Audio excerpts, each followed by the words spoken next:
Hey everybody! Today, Rahdo runs through 5 Tribes, which was one of the big hit games of Gen Con 2014. Very, very popular. A lot of people very excited about this game, and I am lucky enough to have gotten one of the few copies that was for sale at the show. Thanks again to Rhiannon of the Spooning Meeples. There's a link to their show. Check out the Spooning Meeples. They are awesome, and not only because Rhiannon got there early enough to be able to get me one of the 50 copies they were selling every day. Otherwise, I would not have this to run through today. So everybody, in unison, 3, 2, 1, thanks, Rhiannon. And that was not, that sounded kind of sarcastic, but genuine. Thank you very much, Rhiannon, for getting down there and picking me up a copy of this, because otherwise I would not have been able to run through it today. But enough about all that business. Let's stop talking about running through it, and let's start running through it. So now, this game is set in the Tales of Arabian Nights, 1001 Tales of Arabian Nights milieu, and the mythical city of Nagala there. Actually, the subtitle, 5 Tribes, the Jinns of Nagala. Although jinns is really genies, so in this game, you are actually, what you're trying to do is reunite the 5 tribes of this city of Nagala that are represented by 5 different colored meeples. There's the assassins, and the viziers, and the merchants, and the elders, and the builders. So there's these 5 different groups of people, and we are trying to reunite them, and whoever does that best and gains control of the city wins the game. Although another way to put it is whoever has the most money at the end of the game is the winner. And then along the way, we are also going to be recruiting the help of genies, or jinns as they're originally called, evil, nasty demon spirits that will help us in various and sundry ways if we make sacrifices to worship them. Okay, and along the way we will also be collecting resources that we can trade in for lots and lots of money also. Okay, enough. All right, so the game is set up with basically all these land tiles are put out in a completely random 5x6 grid, as I've already done, and then the game comes with a bag that you use to pull random clumps of 3 tribesmen and put them, these little clumps of 3, onto all the different tiles, totally randomly. And so you can see a lot of places, there's 2 guys and 1 guy. This one's actually very attractive. There's 3 guys sitting over here, all elders, the 3 whites. And let's see, and then there's, but plenty of places where there's just 1 of each type. And now what we're gonna be doing every turn is, well, I'll talk about that in a second, because actually there's a little bit more that we have to do first. The game, everybody in this game gets a really beautiful, lovely, very thorough player, or a turn order sheet that pretty much reminds you of everything you need to know. And on the back side of it is a summary of what every genie in the game does, which is good because they're all iconic over here, and this is kind of handy to have as a reference for what does that genie do? What does that genie do? But as you can see, on a game turn, the first thing that's going to happen is we are going to bid for turn order. There's an auction that happens at the beginning of every round.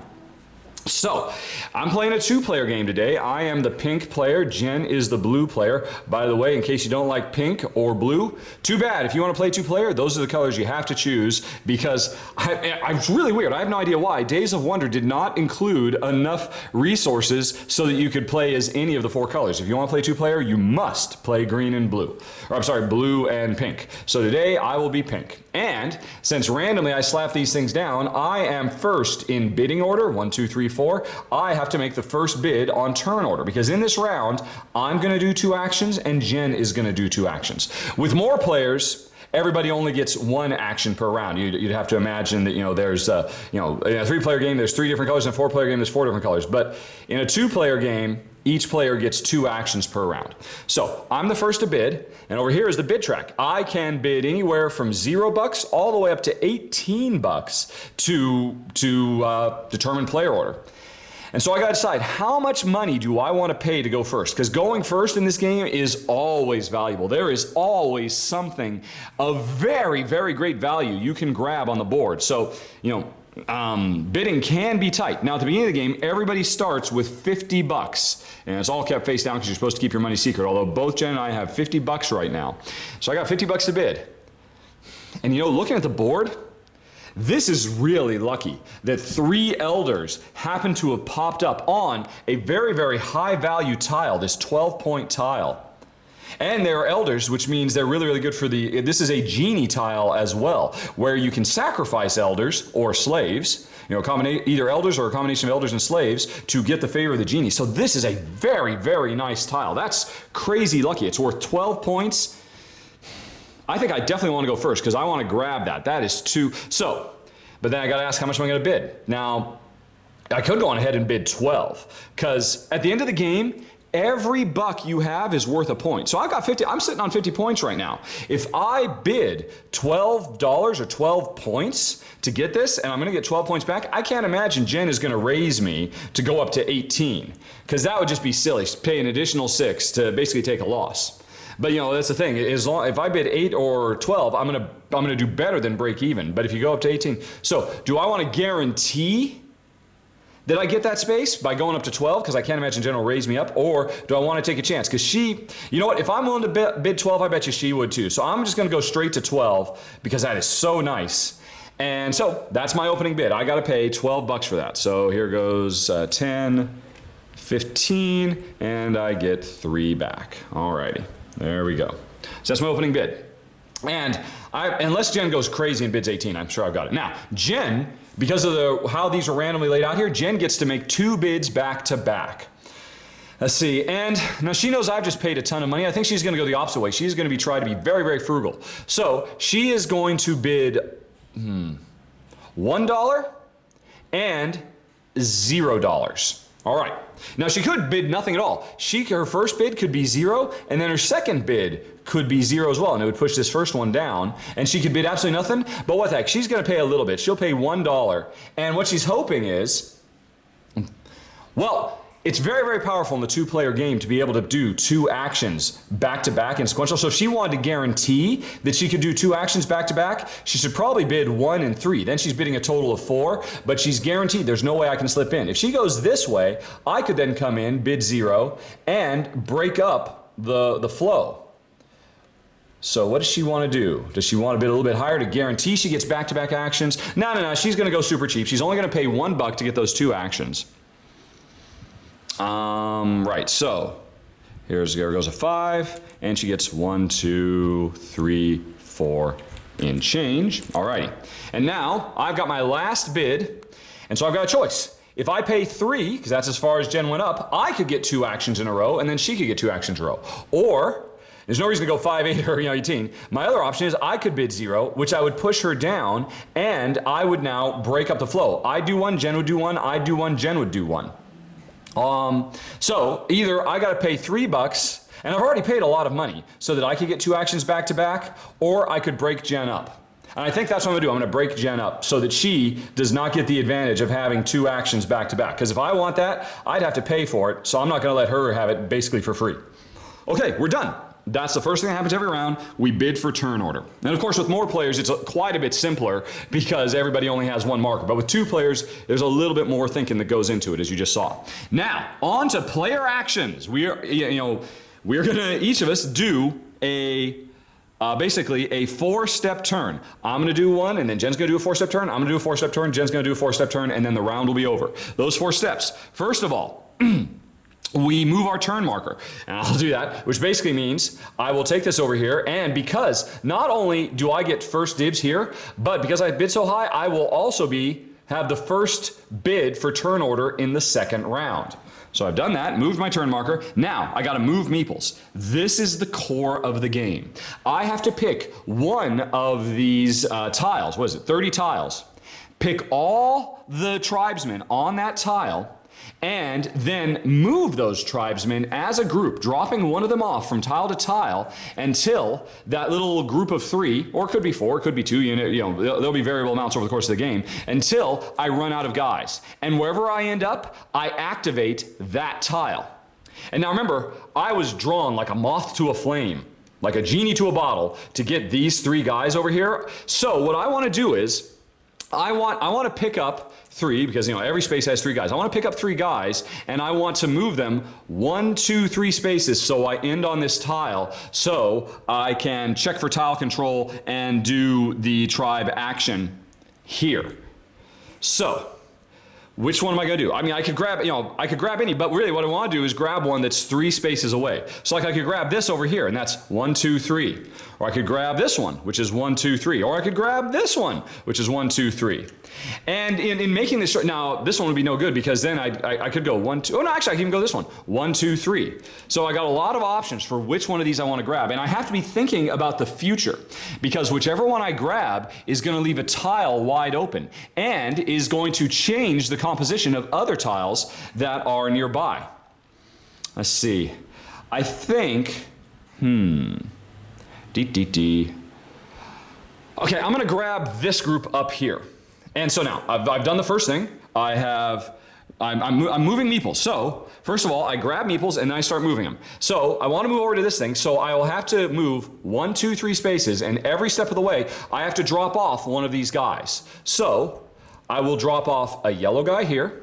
And then another yellow guy here, and then I will end up where I want to be by dropping a white guy, an elder. They're all listed here. The whites are elders, viziers, that's yellow, merchants green, builders blue, assassins red. So I dropped off a vizier here, and I dropped off an elder there. Now, there is a rule. The primary rule about picking up a group, moving and dropping off is the final tile you land on, the meeple, the color of the meeple you put on that space has to match other meeples of that space. So for instance, I could not say pick up this group and go 1, 2, actually, where's an example of what I could not do? I could not pick up,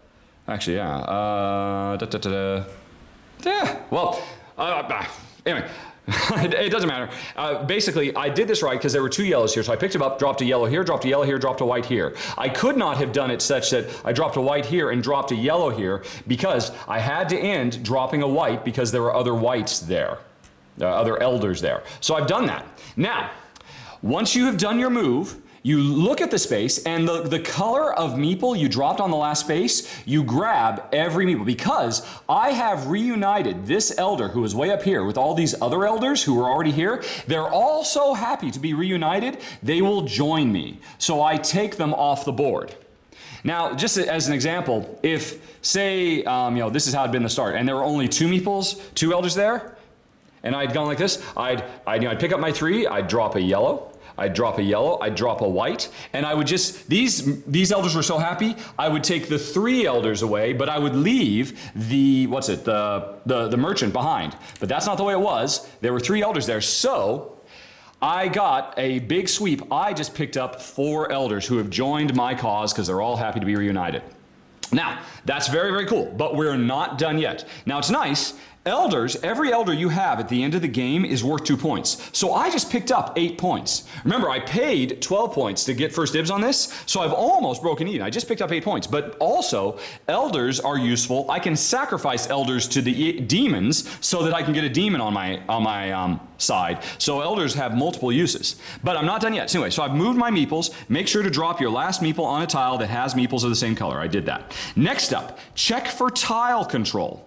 Remove all meeples of the same color, and if that tile is now empty, which it is, because I've completely cleared this tile out, I can now take control of this tile by putting one of my pink camels. Now that camel is never going to move. I have claimed this, and so for myself, I have claimed 12 points at the end of the game, plus the 8 points I just got for these 4 elders.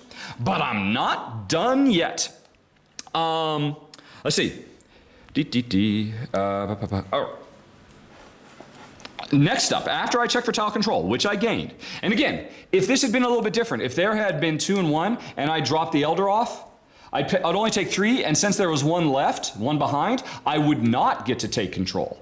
But since I did completely clear the area out, that's why it was so exciting. To have 3 on a space right at the beginning of the game guarantees that you were going to be able to claim a tile right from the get-go. There'd be no way I could claim this tile because if I took out these elders, there'd still be a merchant. If I took out the merchant, there'd still be elders. So that was really, really nice. So I have checked for tile control, I've claimed it, and I'll score those 12 points at the end of the game. Next up, do the tribe's action. So whatever I pulled off the board, I get to do that action. Although in the case of elders, the action is put them in front of you because you'll score points later. So I basically just claim them. Other guy, if I had pulled assassins off the board, I would now assassinate somebody. If I had pulled merchants off the board, I would start getting, various commodities. But anyway, I pulled elders off, so they have just joined me. That was the do the tribe action. And now finally, at the end, do the tile action. Regardless of whether I take control of that tile or not, I must do the action. And so, okay, I have to do the action if it's got these red arrows. But I'm on a sacred place, which means I have an option if I want to do the action. But you bet I do. The action I can do, because I've activated this tile, is I can either sacrifice one elder and a slave, or 2 elders to basically get a genie on my side. And I'm going to do that. I am now giving up 4 points, because remember, each one of these is worth 2 at the end of the game. I'm giving up 4, I'm sacrificing them to the evil genies, and now one of them is going to join my cause. I can pick any of these 3. Let's see. Now, first of all, these genies, they're worth points in the game. So this one's worth the most. It's worth 8 points, 4 points, and 6 points. So since this is worth the fewest points, it's the most powerful ability. And this ability is basically anytime I want, I can, even if I don't have a tile to activate, I can sacrifice elders to get more genies on my side. So that's really cool. But you know what? I think I'm going to take the big point one. I'm going to take Harvine, this lovely lady, I think, who is worth 8 points at the end of the game. And its special power is, for every oasis I claim, I will get, and normally oases are worth 3 points at the end of the game, but for me, they will be worth 5 points. So I've just given myself a special power for the rest of the game, and I've given myself a target. I want to take over oases, which are, kind of scattered hither and yon. Oases are implicitly more valuable for me because I've gotten this genie on my side. So that was me doing the tile action. And you can see there's several different tiles I could have done, but I did the sacred places where I could pay either 2 elders or 1, blah, blah, blah. And all right, so now, the last thing I'm going to do on my turn, and this is the first of 4 turns that are going to happen this round, is if I had any merchandise, I could sell it to make money so that I would have enough money to engage in next round's auction. Now, I got plenty of money and I have no merchandise, so I'm going to skip this because I have no merchandise I could sell. Normally, though, you do not want to do this unless you're really desperate for cash. And now the last thing I do in my turn is no. I won't do cleanup until all 4 turns have happened. So anyway, that was my turn. I did 1, 2, 3, 4, 5, 6 steps. Now, moving on, Jen gets to take a turn. She was next, so she goes over here. Now, what steps is she going to do? She's, marked it's to her turn. Now, she's going to move Meeples as well. And see, it's interesting. Often, when somebody makes a move, say I'd come over here and I'd taken out these guys and left this green one behind, I would have then set it up so that Jen could move over here, get this green, and claim a tile. But because I was lucky and got this one, I didn't leave anything easy for Jen to claim. So she's got to decide what she wants to do. Let's see.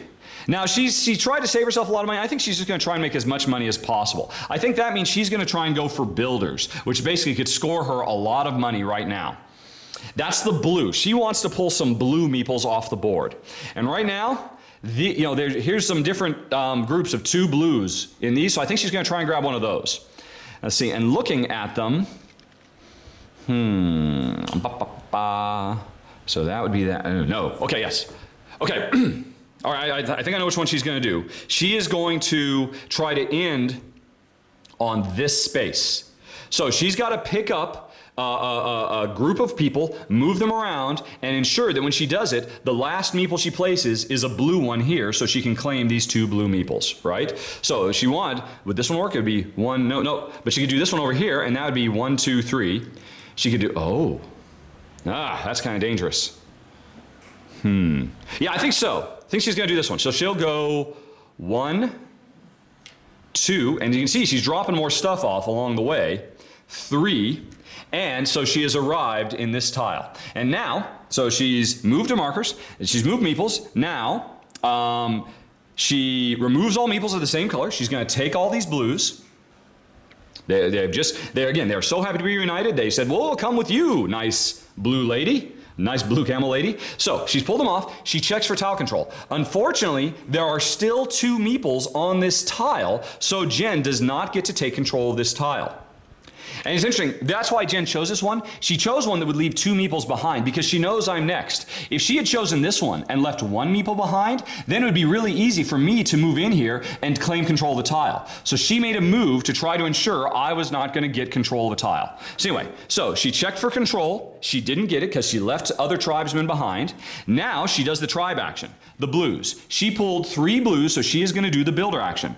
Put your builders in the bag. You know, because they're not, the elders, you get to keep them. The builders, they go away. Put them in the bag and score number of builders plus slave cards times number of blue value tiles surrounding your final tile, including that tile if blue valued. Okay, so now what that means is, we look at the tile she landed on. These are her 3 traders. These guys are builders. These guys are going to engage in building activities.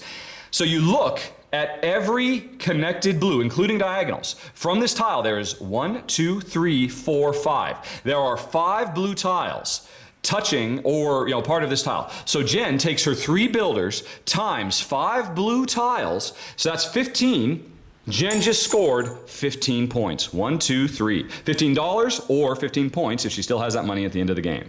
So that was Jen's action. She did the tribe action. So she just made 15 points just like that. And more importantly, she didn't leave me an easy tile claim, which is very okay. So then do the tile's action. Now Jen has the option to do the action if she wants. Even though she didn't claim this tile, she could do this action. And the action of this tile is spend $3 to get one of the first 3 commodities. I think Jen's going to do that. She's going to spend $3. Here's a 5, gets 2 changed. Now, this is optional. She doesn't have to use the market, but she's going to do it. So she paid $3, and she can take one of the first 3 commodities. And I believe she will take this ivory because ivory is rare. You can see there are only 2 ivories, the little icon, in this entire deck. Jen just got one of the only 2 ivories in the game. So that was very much worth it. Very much worth spending. She lost 3 points, but she got a super rare ivory commodity. Right, so that was her doing the tiles action, and then if she needed money, she could sell this to get some money, but selling 1 unique card is only worth 1. See, it's not a set collection. What's the opposite of a set collection? You're trying to collect sweets. You want to get difference. And that's why it's so important to get rare stuff. If Jen had if Jen had 5 completely different cards, she could sell them for $21 or 21 points. If you can get 9, if you get 1 of each type of commodity in the game, you can get $60 for that. That is huge. So Jen, by getting one of the 2 rarest commodities in the game, is on her way to scoring a big sweet if she can get 1 of each type of thing. But anyway, so that was Jen's turn. So she just took a turn, moved stuff over here, activated the tile, activated the tribes because they were so happy. She scored a lot of money from building, and then activated the tile, which was this was a marketplace, and so she got some stuff. Her turn is over. Now it is my turn again. And I got to look at the board, and Jen did not leave me a nice and neat little place where I could now move in and claim a tile. So now I got to start thinking about what do I want to do? And I got to be also thinking about whatever I do, if I do it, I might end up giving Jen an opportunity. Now I know I want to get oases because I've got my bonus. So maybe I want to focus on oases, but here's the problem. If I go for this oasis and maybe I take these merchants, which would be great, I leave this blue alone, and then Jen might claim the oasis tile. I don't want that to happen. I need to claim that oasis tile for this genie to be any good. But that's a couple of turns. There's going to be 2 more turns before this round is over, but I think you kind of get the basic raw mechanisms of what you have to think about, how every turn you make very much strongly affects what other players do. You can see there are now tiles where there are 4 dudes, and you're going to make 4 moves out of these tiles, etc., etc. If you'd like to watch some more, you can hit the button that's on screen or follow the show notes and go to my extended play, where I will obviously finish this round and probably play through a few more so you can see the other actions. You can see assassins, and you can see merchants, and you can see viziers, and all the other stuff. So if you want, hit the button that's on screen or follow the show notes or go to the final thoughts. Your choice in 5, 4, 3, 2, 1.